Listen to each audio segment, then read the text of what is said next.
네 번째 수업은 크립토그래피에서 대체 코드와 사이퍼에 대해서 볼게요.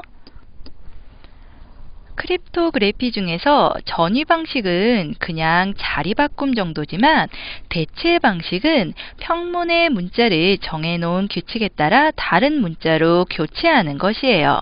여기에서 대체 방식은 두 가지로 나뉘어지는데요. 평문의 단어나 구 혹은 문장을 대체시키는 방식과 평문의 철자 하나하나를 대체시키는 방법이 있죠. 이렇게 코드와 사이퍼가 있습니다. 그럼 연예인의 이름을 이니셜로 적어 놓은 기사도 일종의 코드를 사용한 암호문으로 볼 수도 있겠네요. 코드와 사이퍼 중 어느 쪽이 먼저 사용되었을까요? 코드가 먼저 사용되었을 것 같지만 실제 역사는 사이퍼가 먼저 시작되었습니다. 사이퍼가 무엇이라고 했죠? 평문의 철자 하나하나를 대체시키는 방식이라고 했죠? 여기에서 코드와 사이퍼 중 어느 쪽이 더 안전하고 정교할까요? 생각의 차이는 조금 있겠지만 실제 역사는 사이퍼가 먼저 시작되었고 그 후 코드에 의한 보완을 거쳐 다시 정교한 사이퍼로 돌아온 형국이에요. 그래서 현대 암호는 사이퍼 제작과 그 해독에 집중되어 있습니다. 사이퍼를 최초로 군사 목적으로 사용한 사람은 갈리아 정벌에 나선 카이사르였어요. 카이사르가 누군지 알죠? 시저라고도 하죠. 카이사르가 고안한 사이퍼를 보면 누구나 생각해낼 수 있는 소박한 형태라는 게 느껴질 거예요. 먼저 26개의 알파벳을 원판 위에 일정한 간격으로 적고 그 안쪽에 동심원을 그리며 또 하나의 또 한 번 26개의 알파벳을 적습니다. 두 벌의 알파벳 동심원은 분리되어 회전이 가능한 거예요. 그래서 안쪽 동심원을 시계 반대 방향으로 세 글자 돌려 맞추면 바깥 동심원에는 이렇게 배열이 되고 또 안쪽에 이렇게 배열이 되겠죠.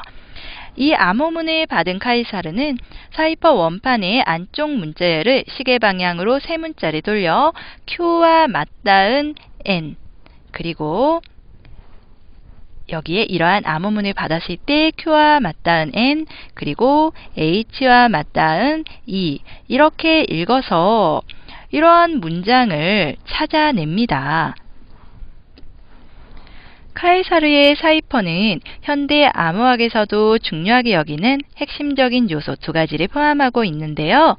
하나는 문자를 대체시키는 규칙인 알고리즘, 정말 간단하지만 안정된 체계를 갖추었다는 점이고요. 다른 하나는 보안을 더하는 열쇠도 갖추었다는 점이에요. 그런데 이렇게 만드는 암호의 알고리즘과 열쇠에서 각각 취약점이 발견되는데요.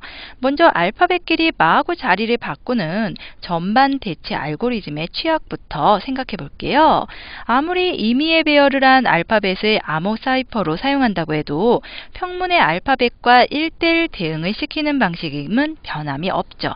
그렇다면 평문에서 보이는 알파벳 빈도의 비는 암호문에서의 알파벳 빈도의 비와 일치할 겁니다. 이를테면 암호문에서 가장 높은 빈도를 보이는 철자가 B라면 그것은 평문의 최고 빈도 철자인 무엇이죠? 2를 대체한 사이퍼인 것이 될 수도 있는 거죠. 그리고 영어에서는 이 바로 앞에서 특히 또 높은 출현 빈도를 보이는 철자가 H라는 사실.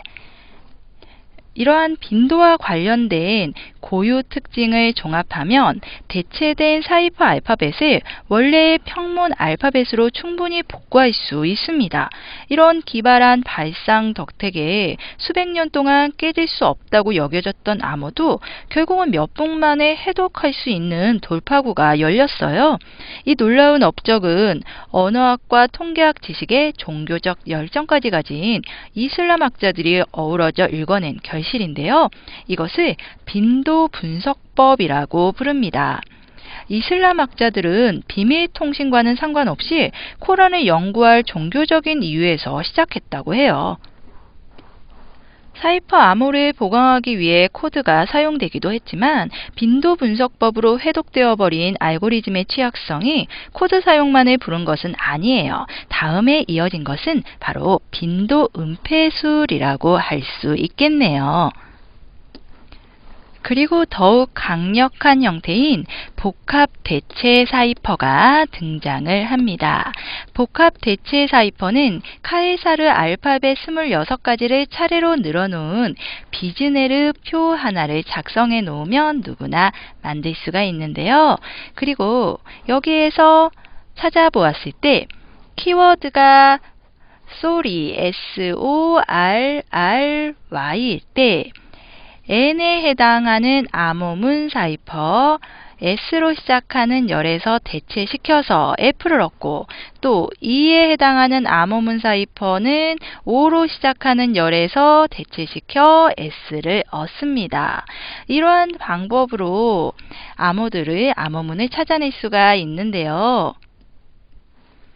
여기에서 살펴보면 평문의 동일한 철자가 여러 종류의 사이퍼를 가지면서 여기에 또 암호문의 동일한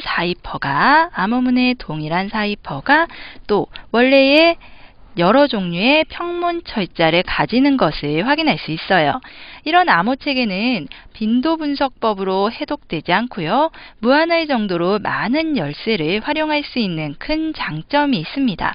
이 방식은 16세기 프랑스 외교관 비즈네르에 의해 최종적으로 개발되었습니다.